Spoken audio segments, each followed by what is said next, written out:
1 month later, the world had changed completely. The forest glowed with new life. The Muri walked tall and proud. And the beings that were once shadows now worked alongside them, their clear bodies shining with gentle light. The blue tunnel had led Junho and his crew to another part of the planet, far from where they had crashed. Here, inside a mountain, they found an enormous room filled with ships. Not like their own ship, but round vessels made of the same material as the core. "They're beautiful," Hana said, touching the smooth surface of the nearest ship. Tadawun had recovered from his injuries. He walked with a slight limp now, but he was strong again. He studied the ships with a soldier's eye. "Will they fly?" he asked. Jewu placed her hand on the ship's door. The blue lines on her skin connected with patterns on the ship, and the door slid open. "Yes," she said. "They remember how to fly. Daesung has been teaching them." They could all feel Daesung's presence now, not as a voice, but as a feeling, a warmth that followed them through the planet's systems. He was everywhere, guiding the healing process. In the weeks since the Battle of the Core, Junho had led their people, both human and Muri, to this new home. They had built living spaces in the mountain. The Muri were changing, growing taller, remembering skills their ancestors had known.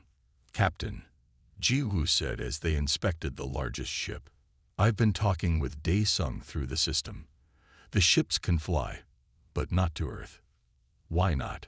Junho asked. "They don't have enough power to cross that much space," she explained. "But they can reach other worlds in this network, places the Muri built long ago. Some might have technology that could help us get home someday." Junho was quiet for a long time. Then he smiled, a real smile that reached his eyes. Something no one had seen since they crashed. "Maybe we don't need to rush back to Earth," he said. "We have a new mission now." That evening, they held a meeting with all the Muri leaders. The grand hall inside the mountain glowed with the light of hundreds of bodies. "Tomorrow, we will send out the first ship," Junho announced. "A team of humans and Muri will explore the nearest world in this network. They will look for resources, technology, and any signs of other life." "Who will go?" asked a tall Muri leader whose light patterns showed great age. "I will lead the team," Junho said. "Hana will come to study whatever we find. Some of your best scouts will join us." "I should go too," Taiwan said. "You'll need protection." Junho shook his head. "You're needed here, to train more defenders. Jiwoo will come with us. Her connection to the planet's systems will help us navigate."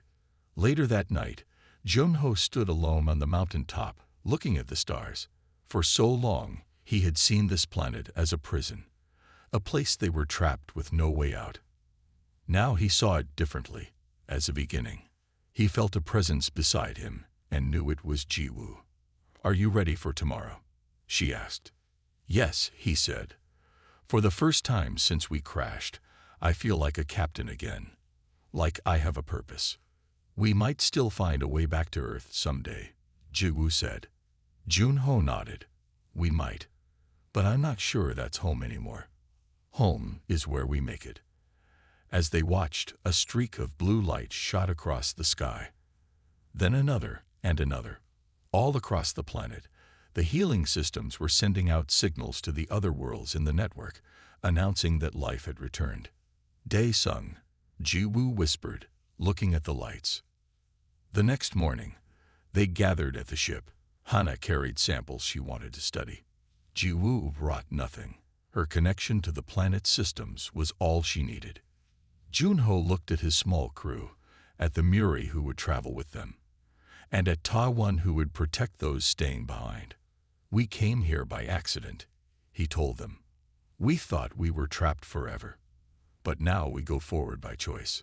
The ship rose silently into the air, its surface glowing with blue light. It turned toward the sky and then shot upward, breaking through the clouds. They were not escaping. They were exploring.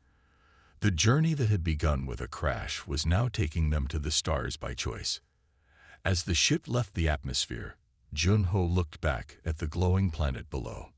Not a prison, but the first step on a greater path. They were no longer trapped on an alien world with no way out. They were home. 6 months passed. The crashed ship now sat at the center of a small village. The crew had built simple homes around it using parts from the ship and materials from the forest. The Miri helped them every step of the way. Life had found a new pattern. Every morning, Hannah went into the forest with some Miri to collect plants. She had learned which ones could be eaten and which had healing powers. She wrote everything down in her computer. "Look at this one," she said to a small group of Miri who followed her. "The juice inside helps cuts heal faster." The Miri's lights blinked in agreement. They had shown her hundreds of plants with special uses. Back at the colony, Daesung worked on machines. He had built a water filter, lights that worked on plant energy, and small tools. But most days, he sat studying the strange readings from the planet's core. "There's so much power down there," he told Junho. "If I could understand how it works, maybe we could use it." Junho nodded, but his eyes were sad. Of all of them, he had the hardest time accepting their new life. He missed Earth, missed the stars, missed having a purpose. "Keep working on it," he said. "I'll check the fence." The fence had grown into a tall wall that circled the whole colony.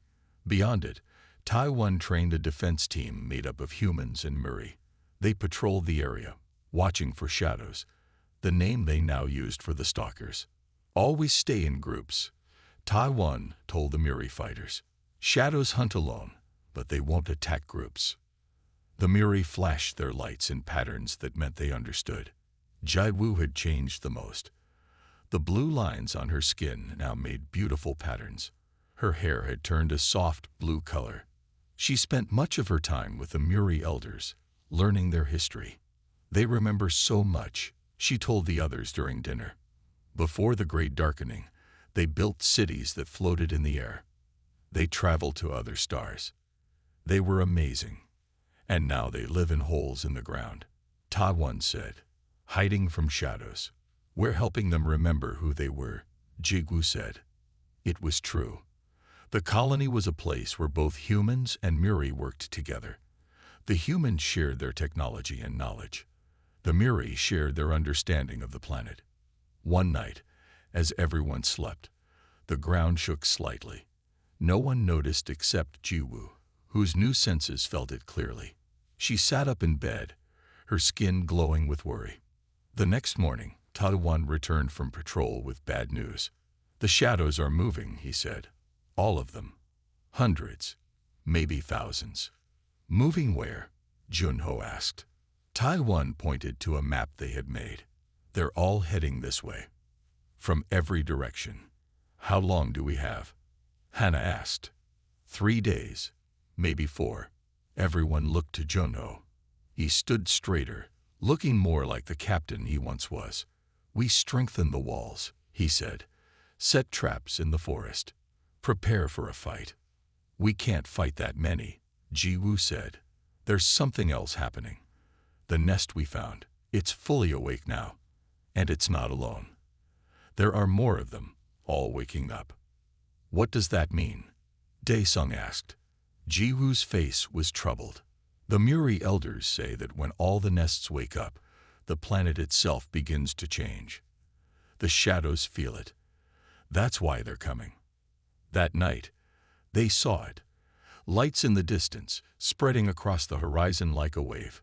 Not the gentle glow of the forest, but sharp, bright lights. Machines turning on. Systems starting up. "What do we do?" Hannah asked softly. Junho looked at his small crew, at the colony they had built, at the Miri who now depended on them. "We've survived this long," he said firmly. "We'll survive this too." But as the ground shook again, stronger this time, none of them were sure that was true. Back at the ship, Jiwu's condition got worse quickly. Her arm where the metal dust had touched her now had strange blue lines spreading under her skin. She lay in the medical bay, her face pale and wet with sweat. "Her temperature is very high," Daesung said, looking at the medical scanner. "And there's something in her blood. Small machines. Nanites. Can we take them out? Junho asked. Jewu shook her head weakly. They're everywhere now. I can feel them, changing me.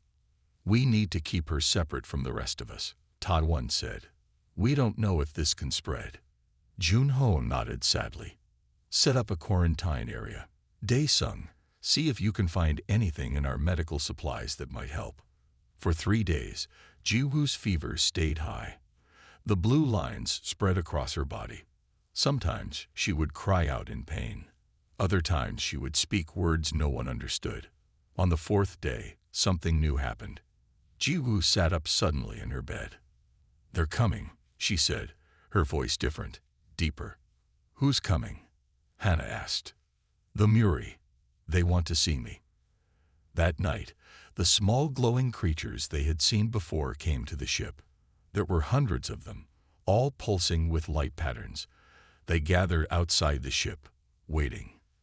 They're not doing anything, Tai-1 said, watching them through a window.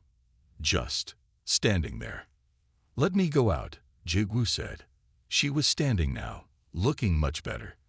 The blue lines on her skin glowed softly, just like the creatures outside.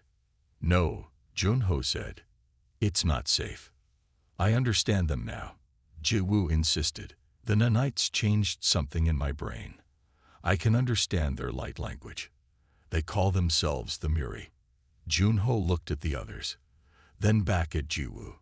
How is that possible? The nanites were made to change whoever they touched, Jiwoo explained, to help them survive on this world. Please, I need to talk to them. After much discussion, they agreed. They opened the ship's door, and Jiwoo stepped outside. The Muri moved closer, their lights blinking rapidly. Jiwoo's skin began to glow in response. Patterns of light moved across her arms and face. She was talking to them. After a long time, she turned back to her friends. They have so much to tell us, she said. This planet, it's not natural. It was built. Built? Hannah asked. An entire planet. Jiwoo nodded. The Muri were once like us. They built great cities and traveled among the stars. The nest we found was one of their communication centers. What happened to them? Dae-sung asked. There was a disaster, Jiwoo said. They called it the Great Darkening. Something went wrong with the planet's core.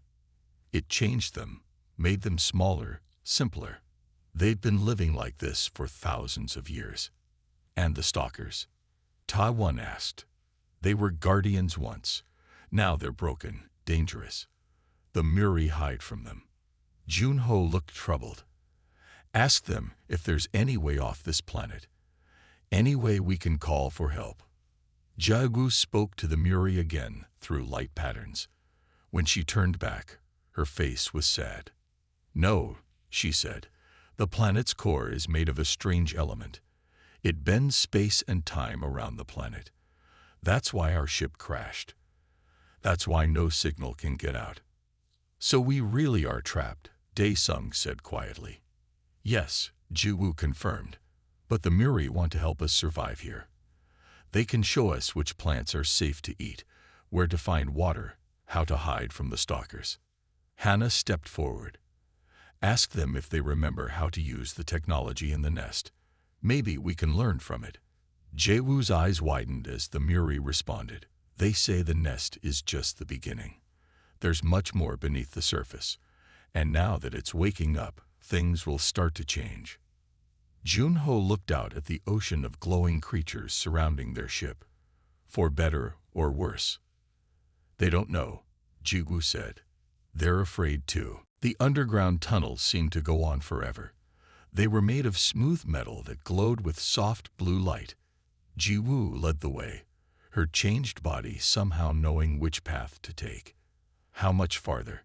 Junho asked after they had walked for hours. Not far now, Jiwoo said. I can feel the core calling to me. Behind them, they could sometimes hear the shadows. The creatures were trying to follow them down, but they were too big for many of the tunnels. At last, they came to a huge round door. Jiwoo placed her hand on it. and the blue lines on her skin glowed brightly. The door slid open. Inside was a room bigger than anything they had ever seen. It was a vast space filled with machines and screens. At the center was a column of pure blue light that went from floor to ceiling. "The core," Ji-woo whispered. The Muri, who had come with them, fell to their knees, their bodies flashing with patterns of light. "What is it?" Dae-sung asked, walking closer to the light column. "It's the heart of the planet," Ji-woo explained, "made of an element not found on Earth. It bends space and time." Dae-sung looked at the screens around the core. They showed pictures of the planet, of space, of strange symbols. "I think I understand," he said after studying them. "This core can create a wormhole, a tunnel through space, a way home." Junho asked, his voice filled with hope for the first time in months. Dae-sung nodded. "Maybe, if we can figure out how to control it." Ji-woo stepped up to a control panel. As soon as she touched it, all the screens changed. Now they showed Earth, their home. "The system remembers where we came from," Ji-woo said. "It can open a path back to Earth." Everyone was quiet. After months of believing they were trapped forever, the idea of going home seemed like a dream. "How do we do it?"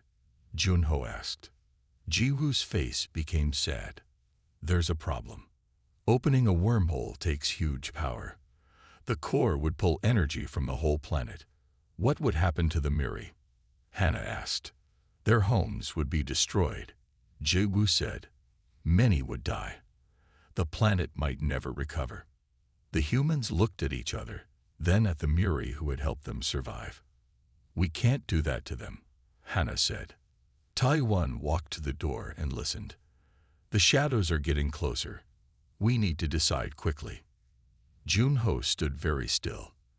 As captain, the choice seemed to fall to him. Go home and hurt the Muri, or stay trapped forever. Before he could speak, the room shook violently. One wall cracked, and black smoke poured in. "The shadows!" Taiwan shouted, raising his weapon.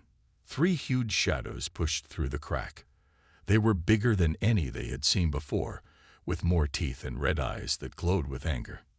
Taiwan and the Muri fighters moved to block them, but they were pushed back. "They're too strong," Taiwan called. As the shadows moved toward the core, Ji-woo suddenly stepped forward. "Wait," she said. "I can feel something else in the system." Her hands moved quickly over the control panel. New images appeared on the screens, not of Earth, but of the planet itself. "The core doesn't have to make a wormhole to Earth," she said. "It can heal the planet instead. Fix what went wrong long ago." "But we would still be trapped here," Junho said. "Maybe not," Dae-sung said, studying the new screens. "Look here. There are other planets in this system, places the Muri built before. Some might have ships. So we save the planet, then find another way home." Hannah asked. Ji-woo nodded. "And we save the Muri too." Another violent shake hit the room. More shadows were breaking in. "We're out of time," Taiwan shouted. "Choose now." Junho looked at each of his crew members, then at the Muri who watched him with their glowing bodies. "We didn't survive this long by hurting others," he said finally. "Heal the planet. We'll find another way home." Ji-woo smiled and turned back to the controls. The core began to glow brighter. The nearest shadow roared and leaped toward her. Red lights flashed. Alarms screamed. Captain Junho Kim opened his eyes with a start. His head hurt where it had hit the control panel. "Status report," he shouted over the noise. The ship's computer spoke in a calm voice that did not match their situation. "Multiple system failures. Engine 1 offline. Engine 2 at 12% power. Hull breach in cargo section. Atmosphere of unknown planet pulling ship down." Junho looked at the main screen. The asterisk Daehan Explorer asterisk was falling fast toward a planet covered in strange blue-green plants. This was bad. Very bad. "Wake everyone up," he ordered the computer. "Emergency crash positions." The doors to the bridge slid open. Chief Science Officer Hannah Park ran in, her black hair messy from sleep. Her eyes went wide when she saw the screen. "Captain, what's happening?" she asked, grabbing onto a rail as the ship shook violently. "We're crashing," Jun-Ho said simply. "The ship came out of light speed too close to this planet. I don't know why." Engineer Dae-Sung Lee rushed in next, followed by Medical Officer Ji Woo-yoon. Security Officer Taiwan Choi was last, already in his uniform. "Can we stop it?" Dae-Sung asked, sliding into his seat. His fingers moved quickly over the controls. "The engines are barely working." "No," Jun-Ho said. "We can only try to crash in a way that won't kill us all." Another violent shake threw Ji Woo against the wall. Taiwan caught her before she fell. "What about escape pods?" Taiwan asked. Jun-Ho shook his head. "No time. Everyone, strap in. Dae-Sung, give me whatever power you can to the front shields." The 5 crew members strapped themselves into their seats. They were the only humans for light years. Their mission to check a strange signal from this part of space now seemed much less important. The ship broke through the clouds. Everyone could now see the surface of the alien world.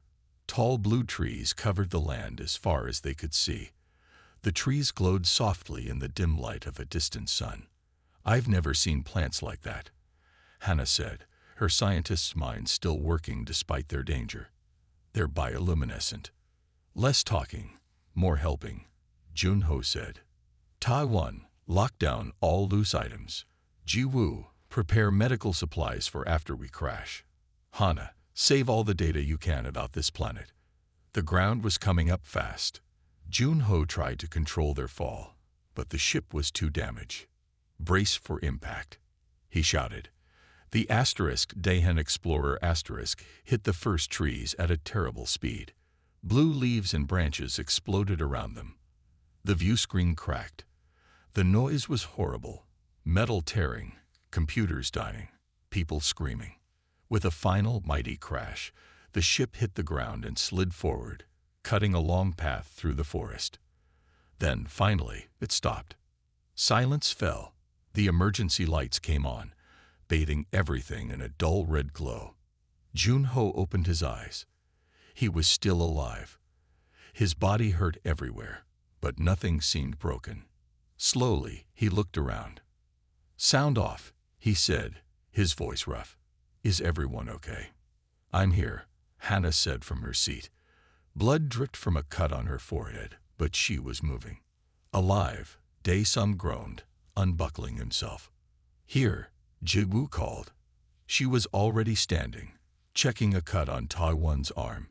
"It's just a scratch," Taiwan said, waving her away. "Captain, the ship." Jun-Ho looked at the damage reports on his screen. They weren't good. "The ship is dead," he said simply. "We're not flying out of here."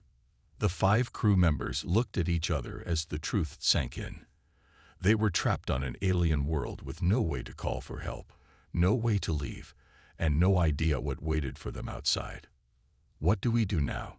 Ji-Woo asked quietly. Jun-Ho stood up straight. He was their captain.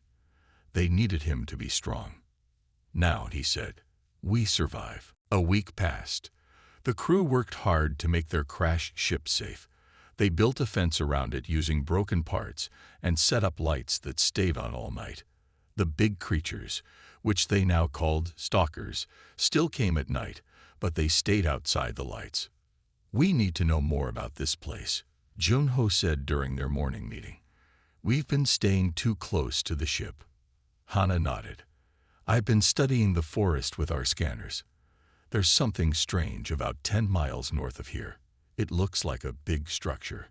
Made by those little glowing creatures?" Ji-Woo asked.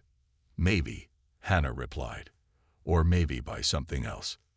Jun-Ho made a decision. "We need to see it. Taiwan, get weapons ready. Dae-Sung, pack tools. Hannah, bring your scanner. Ji-Woo, medical supplies." "What if the stalkers attack while we're gone?" Dae-Sung asked. "We'll go during the day," Jun-Ho said.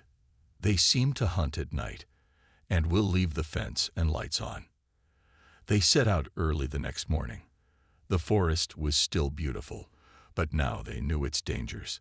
They walked carefully, staying alert. After several hours, they reached a clearing. What they saw made them stop and stare. Rising from the ground was a massive structure. It wasn't like a building humans would make. It looked more like a giant nest or hive, but made of metal and strange crystal. Parts of it glowed with the same light as the forest plants. "It's huge," Ji-woo whispered. The structure rose at least 500 feet tall. Its surface was smooth in some places and rough in others, with many openings like doors or windows. "Look at the design," Dae-sung said with excitement. "This isn't just a nest. It's technology. Advanced technology." "The small creatures couldn't have built this," Todwan said. "They're too small." Hannah studied her scanner. "It's very old, maybe thousands of years old, but there's still power running through it." Junho pointed to a large opening near the ground. "Let's look inside, but stay together and be careful." They entered slowly. Inside was a vast open space with walkways and platforms at different levels. Strange machines sat silent. Light came from glowing panels in the walls. "This is amazing," Dae-sung said, examining one of the machines. "This technology is way beyond ours. Look at these power connections." Hana walked to a central platform.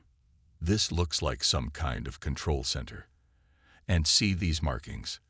They might be writing." Je-woo touched one of the wall panels. It lit up brighter at her touch. "It's responding." Suddenly, the whole structure hummed to life. Lights flashed across the walls in patterns like the ones they had seen on the small creatures. "What did you do?" Todwan asked, raising his weapon.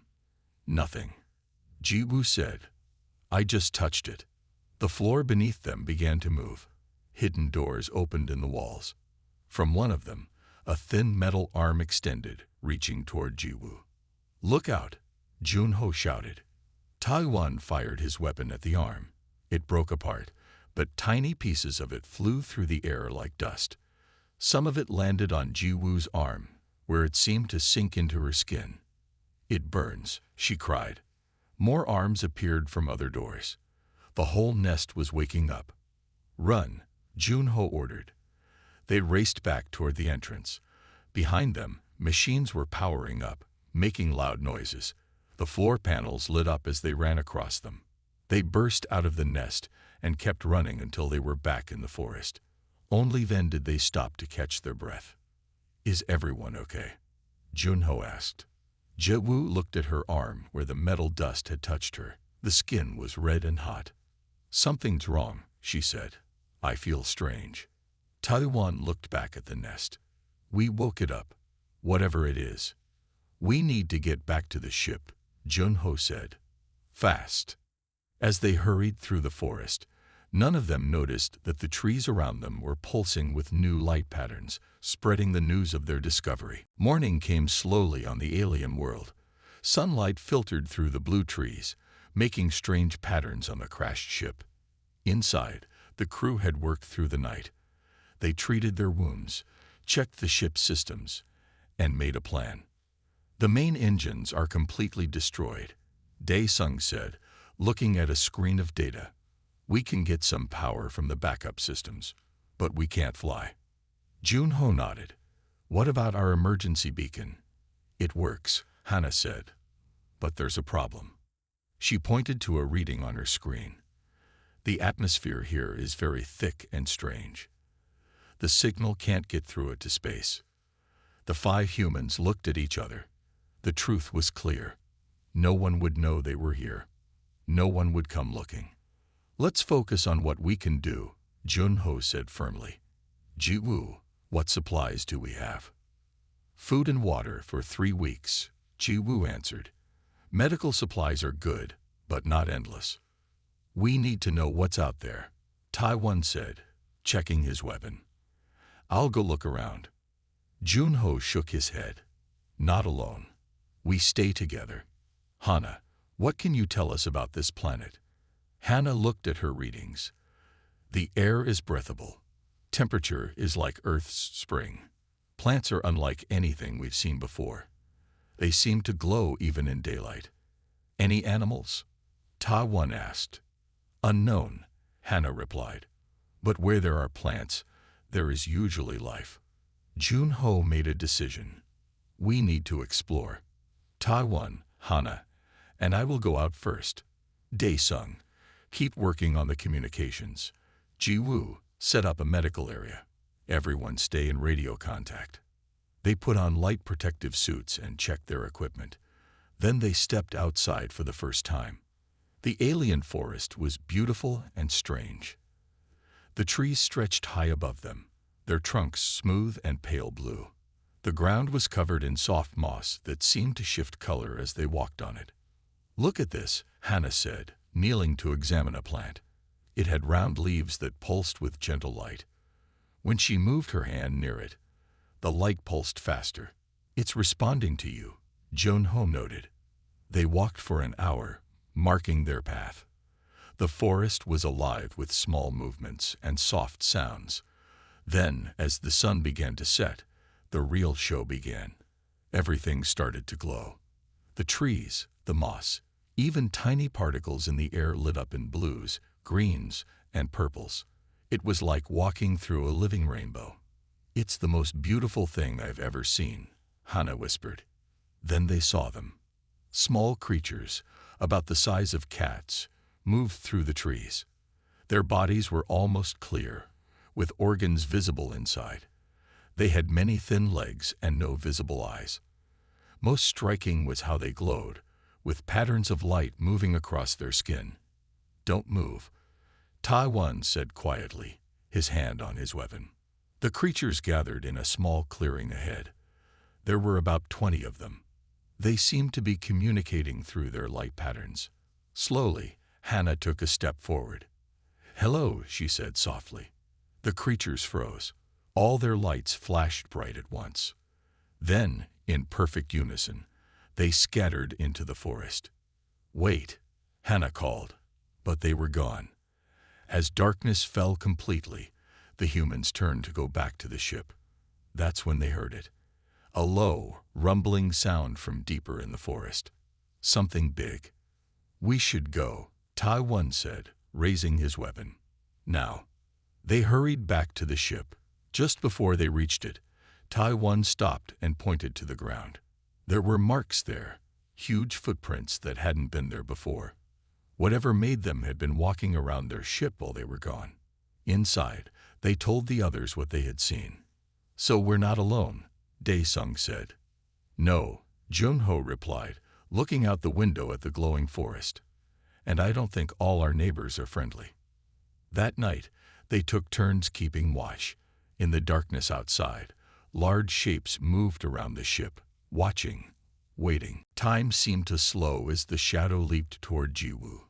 Its huge dark body flew through the air, teeth ready to tear her apart. Ta-One moved faster than anyone had ever seen him move. He jumped between Ji-Woo and the shadow, firing his weapon.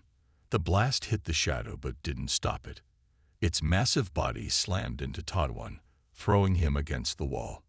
Ta-One, Hannah screamed. More shadows poured into the room. The Muri formed a circle around the humans, their small bodies glowing fiercely. Get to the core controls. Jun-Ho shouted to Ji-Woo. We'll hold them off.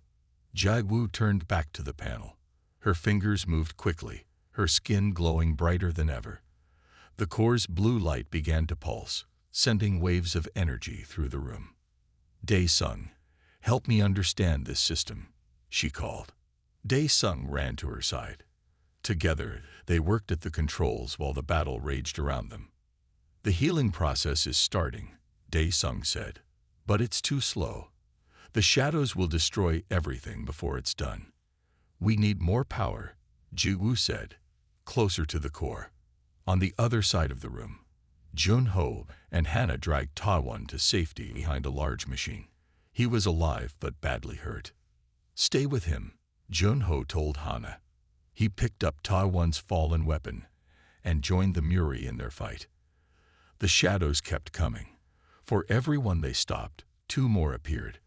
The room shook with their roars and the sounds of battle. At the control panel, Daesung made a discovery. "There's a way to speed up the process," he told Jiwoo. "But someone has to go into the core itself, to connect the system directly to a living mind." "I'll go," Jiwoo said. "The nanites in my body let me connect to the planet's systems." Daesung shook his head. "Your connection isn't strong enough. The nanites changed you, but not completely." He looked at his hands. "It has to be someone fully human, to provide a pure pattern for the system to follow." "But that would mean—" "I know what it means," Daesung said quietly. Before Jiwoo could stop him, Daesung ran to the core. He stopped at its edge, the blue light washing over him. "Tell the others I'm sorry," he said. Then he stepped into the light. The core flared blindingly bright. Everyone, even the shadows, stopped to shield their eyes. When they could see again, Daesung was gone. The core now pulsed with new energy. Waves of blue light shot out from it, racing along the floor, walls, and ceiling. The nearest shadow screamed as the light touched it. Its dark body began to change, becoming more like the Muri, smaller, clearer, with patterns of light moving across its skin. "It's working," Jiwoo cried. "The core is healing everything." All around them, the shadows writhed and changed. Some fought against it, some accepted it. The room filled with blue light so bright it was hard to see. "Everyone stay together," Junho shouted. The humans and Muri huddled in a group as the light grew stronger. The whole planet seemed to shake. Then, suddenly, everything was quiet. The light faded to a gentle glow. The changed shadows stood still, their bodies now clear and glowing like the Muri. "Are you okay?" Junho asked, looking at each of his remaining crew. "Daesung," Hana said, tears in her eyes. "He's gone." Jiwoo walked to the core, which now glowed with a steady, calm light. "Not gone," she said. "He's part of the planet now. I can feel him in the system." A voice seemed to come from everywhere at once. It sounded like Daesung, but different, bigger somehow. "The healing has begun," the voice said. "The planet will recover. The Muri will grow strong again. And the shadows will remember who they once were." "And us?" Junho asked. "Are we still trapped here?" There was a pause. "Not trapped," Daesung's voice said. "I can see so much now. There are other worlds connected to this one, places the Muri built long ago. One has ships that still work." Hope filled the room. The Muri began to glow with joy. "How do we get there?" Junho asked. The floor opened, revealing a new tunnel glowing with blue light.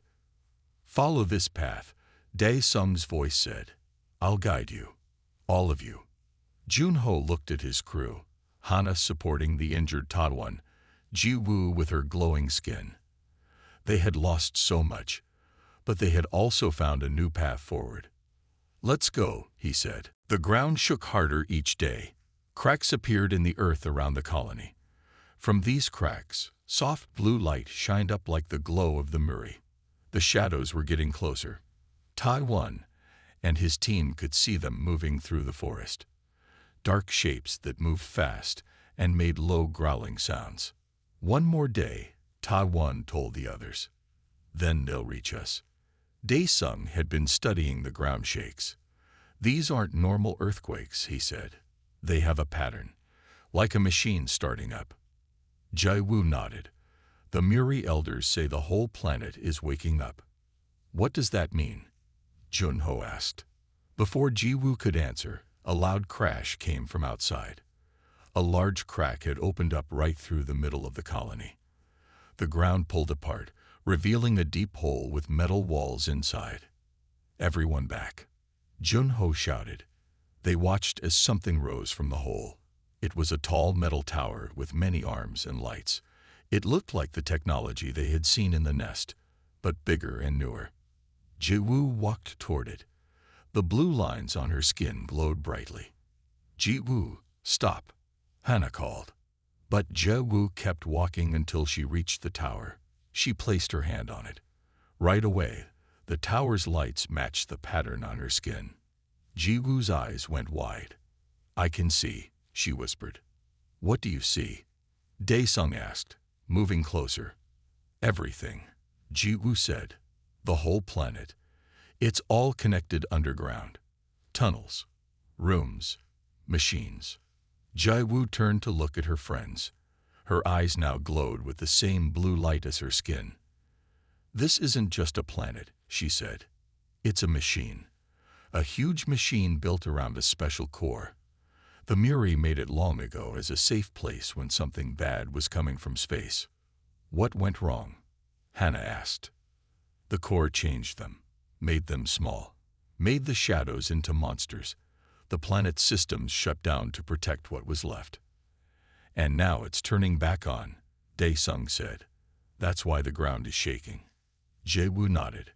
"And that's why the shadows are coming here. They feel it too. They want to stop it." Suddenly, the tower sent out a bright light that shot up into the sky. Other lights answered from far away. All over the planet, more towers were rising. "What's happening now?" Junho asked. "The central control is waking up," Jiwu said. "It's under us, deep under our colony." Daesung's face lit up with excitement. "That's why our ship crashed here. The core pulled us to this spot." The ground shook again, harder. Buildings in the colony began to fall. The Muri gathered around Jiwu, their lights blinking fast in fear. "We need to go underground," Jiwu told the others. "The control center is waking up. It will be safe there." "And the shadows?" Ta-One asked. "They're coming to destroy the control center," Jiwu said. "They don't want the planet to wake up fully. In their broken minds, they think it will hurt them more." "Will it?" Hannah asked. Jiwu looked sad. "I don't know. The system is very old and damaged. It might help everyone or hurt everyone." Junho looked at the frightened Muri, then at his crew. He had been their captain in space. He was still their leader here. "Show us the way underground," he told Jiwu. "We'll take as many Muri as we can." As they prepared to leave, the forest edge exploded with movement. Shadows poured out from between the trees. They were huge, dark creatures with many legs and sharp teeth. Their eyes glowed red in the dim light. They had run out of time. "Everyone into the hole, now," Junho shouted. The humans and Muri raced for the opening as the shadows charged toward them. The first shadows reached the edge of the colony, just as the last people disappeared underground. Deep below, in darkness broken only by the glow of Muri and Jiwu's skin, they heard the shadows howling above. And below them, something vast and ancient waited.